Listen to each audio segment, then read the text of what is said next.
Assalamu alaikum, class 9th students. Hope you will be fine. Dear students, today our topic is electoral politics prescribed to your syllabus.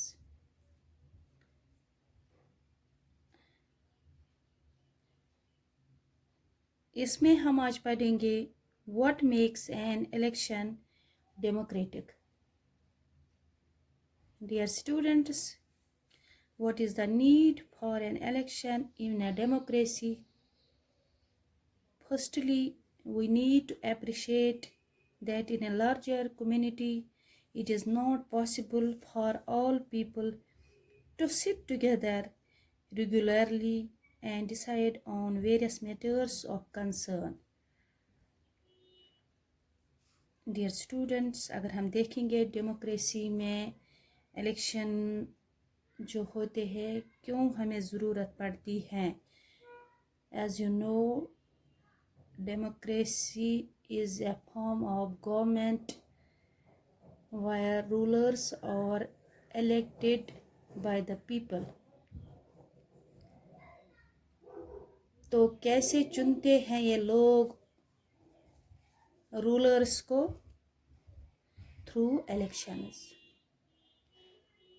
तो ये जो बहुत ही impossible हैं लोगों के लिए, कम्युनिटीज़ के लिए एक जगह जमा होना और किसी भी चीज़ का फैसला लेना, ये तो सारे लोग नहीं कर सकते. Therefore, people elected their representatives to manage these decisions. तो लोग क्या करते हैं? चुनते हैं अपने रूलर को, रिप्रेजेंटेटिव को, टू मैनेज दीज डिसीजन. सारे के सारे लोग तो ये नहीं कर सकते, तो एक ये कर सकता है जिसको लोग चुनते हैं, जिस रूलर को, जिस रिप्रेजेंटेटिव को, ताकि वही डिसीजन ले सही क्या है, गलत क्या है. Dear students, the process by which people choose their representative at regular intervals is known as an election. वो प्रोसेस है इलेक्शन जहाँ पे लोग चुनते हैं अपने रिप्रेजेंटेटिव को एट रेगुलर इंटरवल्स, यानी 4 सालों तक रखते हैं या 5 सालों तक चुनते हैं रिप्रेजेंटेटिव्स को लोग, उसको कहते हैं election. The process of election in democratic countries differs from that in non democratic countries. यानी बहुत सारी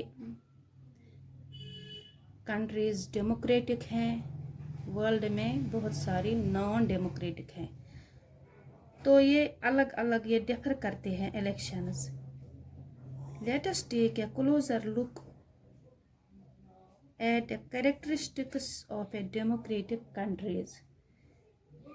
एक नज़र डालेंगे कैरेक्टरिस्टिक्स क्या होते हैं इस डेमोक्रेटिक कंट्री में. Firstly, everyone has an equal right to vote. हर एक सिटीज़न जो भी हो कंट्री में, स्टेट में, उसको इक्वल राइट होता है, वोट डालने का हक बराबर होता है.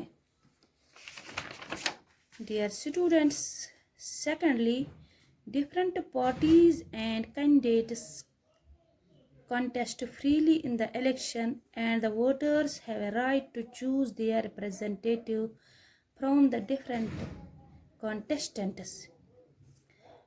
मुख्तलिफ पार्टीज़ के कैंडिडेट्स होते हैं, इलेक्शन कॉन्टेस्ट करते हैं और वोटर्स को राइट होता है कि वो रिप्रेजेंटेटिव को चूज़ करे इन कॉन्टेस्टेंट्स में से. Thirdly, the right to choose a representative is available at regular intervals. ये हक होता है रिप्रेजेंटेटिव को चूज़ करने का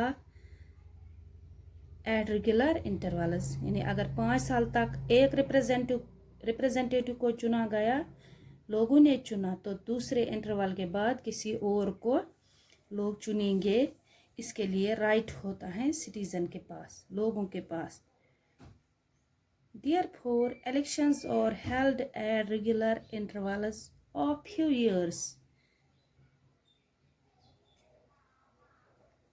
Another characteristic about a democratic election is that the preferred contestant is elected, और एक कैरेक्टरिस्टिक इस डेमोक्रेटिक इलेक्शन का ये है कि जो प्रेफर्ड कॉन्टेस्टेंट होता है उसी को लोग चुने. And finally it is important that the elections are carried out in a free and fair manner. इसी के साथ इलेक्शंस होने चाहिए फ्री एंड फेयर मैनर में.